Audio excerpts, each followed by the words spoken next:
Welcome to கலாஸ் கறிவேட். இன்றைக்கி நம்ம special என்னென்னா சாமை அரிசி வச்சு அருமையான ஒரு உப்புமா தான் பண்ண போகிறோம். ரொம்ப நல்லா இருக்கும், வெயிட் லாஸ்க்கு நல்லது, அதே மாதிரி நம்ம ஹெல்த்துக்கு ரொம்ப நல்லது.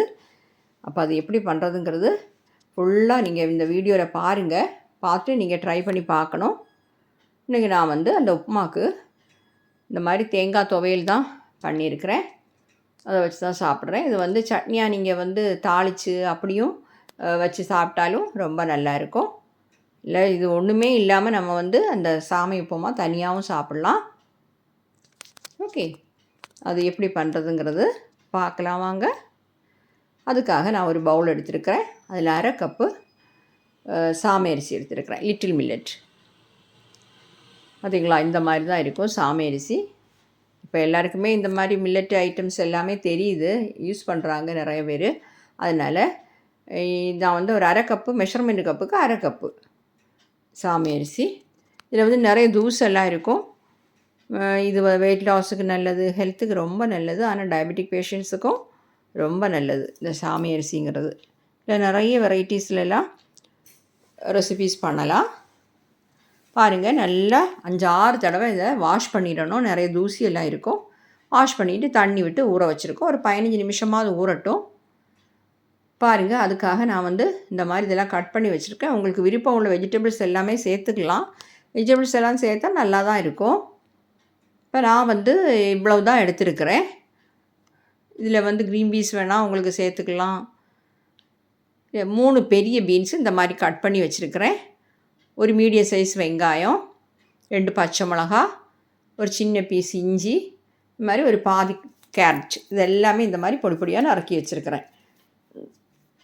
உங்களுக்கு வேணால் காலிஃப்ளவர் சேர்த்துக்கலாம், நான் சொன்ன மாதிரி க்ரீன் பீன்ஸ் சேர்த்துக்கலாம். ஓகே, இப்போ அதுக்காக ஒரு கடாய் சுடு பண்ண வச்சுருக்கிறேன். சூடாகட்டும். இல்லை உங்களுக்கு நெய் வேணால் நெய்யும் சேர்த்துக்கலாம். ஒரு டேபிள் ஸ்பூன் நிறைய நெய் வேணாலும் சேர்க்கலாம், ஆயிலும் சேர்க்கலாம். இப்போ நான் 2 டீஸ்பூன் ஆயில் சேர்த்துருக்குறேன். ஆயில் சூடாகட்டும்.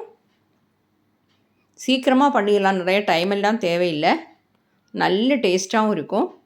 ஒரு டீஸ்பூன் கடுகு சேர்க்குறேன். கடுகு பொரியுது பாருங்கள். இதில் ஒரு டீஸ்பூன் கடலைப்பருப்பு, ஒரு டீஸ்பூன் உளுத்தம்பருப்பு, அப்புறம் லாஸ்ட்டில் நாம் இதில் ஒரு டீஸ்பூன் சீரகம், எல்லாத்தையும் கிளறி விட்டுக்குவாங்க. அந்த சீரகம் தீஞ்சு போகக்கூடாது. கொஞ்சம் கருவேப்பிலை சேர்த்துடலாம். ஃப்ளேம் கம்மி பண்ணி வச்சுக்கோங்க. இது கூட நம்ம கட் பண்ணி வச்சுருக்கக்கூடிய வெஜிடபிள்ஸு, அந்த வெங்காயம் எல்லாத்தையுமே சேர்த்துடலாம். சேர்த்துட்டு நல்லா வதக்கிடலாம். மீடியம் ஃப்ளேமில் வச்சு நல்லா வதக்கிடலாம். வெஜிடபிள்ஸ் எல்லாம் நல்லா வேகணும். ஃப்ளேம் கம்மி பண்ணி வச்சு வதக்கிடலாம், வெந்துடும் சீக்கிரமாக.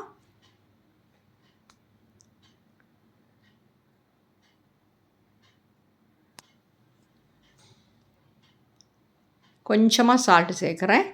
பார்த்துட்டு வேணால் அப்புறமா சேர்த்துக்கலாம். இப்போ கொஞ்சம் தான் சேர்த்துருக்குறேன். அதையும் சேர்த்து நல்லா கிளறி விட்டுடலாம். வெஜிடபிள்ஸ் எல்லாம் நல்லா வேகட்டும். பாருங்கள், நம்ம போட்ட வெங்காயம் வெஜிடபிள்ஸ் எல்லாமே நல்லா வெந்துடுச்சு.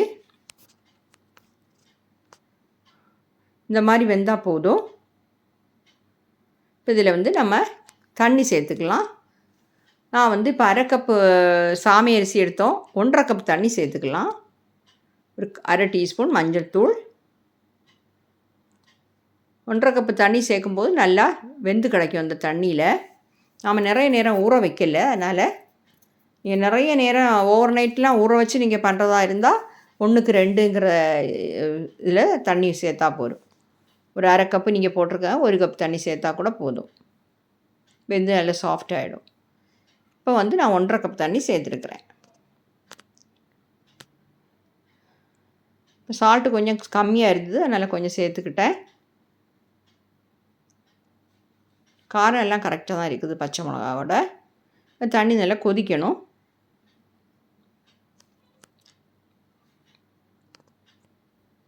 தண்ணி கொதிக்கட்டும். பார்த்திங்களா, கொதிக்குது. இந்த டைமில் நாம் ஊற வச்சுருந்த அந்த சாமை அரிசியில் இருந்த தண்ணி எல்லாம் நல்லா வடிகட்டிட்டு அதை மட்டும் இதில் சேர்த்துக்கலாம். சேர்த்து நல்லா கிளறிடலாம்.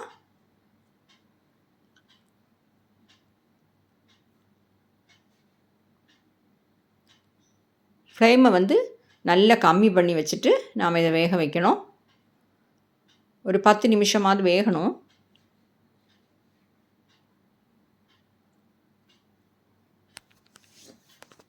இதில் ஒரு 2 டேபிள் ஸ்பூன் தேங்காய் துருவினது சேர்க்குறேன். அது ஆப்ஷனல் தான். உங்களுக்கு விருப்பம் இருந்தால் நீங்கள் சேர்த்துக்கோங்க. சேர்த்தா இன்னும் கொஞ்சம் டேஸ்ட்டாக இருக்கும், அவ்வளோதான்.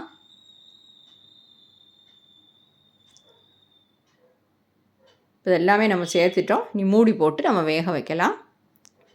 10 நிமிஷம் வேகணும். ஃப்ளேம் கம்மி பண்ணி வச்சுக்கோங்க. இடையில திறந்து பார்த்து கிளறி விட்டுக்கோங்க. இப்போ நான் நான்ஸ்டிக் பேன் ஆனால உங்களுக்கு இது அடி பிடிக்காது. மற்ற ஏதாவது பேன் வைக்கும்போது நம்ம இடையில திறந்து பார்த்துக்கணும். பாருங்கள், தண்ணியெல்லாம் நல்லா வத்திடுச்சு. இன்னும் கொஞ்சம் வேகணும். லோ ஃப்ளேமில் வச்சு நம்ம மூடி வச்சோன்னா இனி தண்ணி தேவைப்படாது, அப்படியே வெந்துடும்.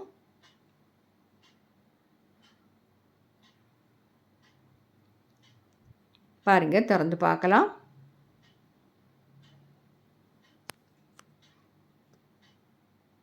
நம்ம சாமை அரிசி லிட்டில் மில்லட் நல்லா வெந்துடுச்சு. நல்லா கிளறி விட்டுக்கோங்க.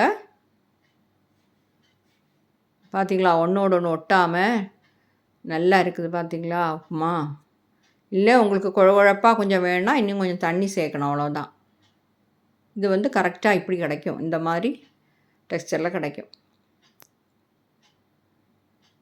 ஓகே, இப்போ நம்மளோட லிட்டில் மில்லட் உப்புமா ரெடி ஆகிடுச்சு. கொஞ்சம் கொத்தமல்லி தழை சேர்த்துடலாம். ஃப்ளேம் ஆஃப் பண்ணலாம். பாருங்கள், அருமையான சாமை அரிசியில் பண்ண உப்புமா ரெடி ஆகிடுச்சு. ரொம்ப ஹெல்த்தியானது. கட்டாயம் நீங்கள் ட்ரை பண்ணி பார்க்கணும். பார்த்துட்டு உங்கள் ஃபீட்பேக்கையும் தெரிவிக்கணும். ஓகே, இதோட உங்களுக்கு விருப்பம் இல்லை சட்னி ஏதாவது வச்சு சாப்பிட்லாம். நான் சொன்ன மாதிரி இது ஒன்றுமே இல்லைன்னா தனியாக கூட சாப்பிட்லாம். டின்னருக்கு, பிரேக்ஃபாஸ்ட்டுக்கு எல்லாமே அருமையாக இருக்கும். Okay, thank you.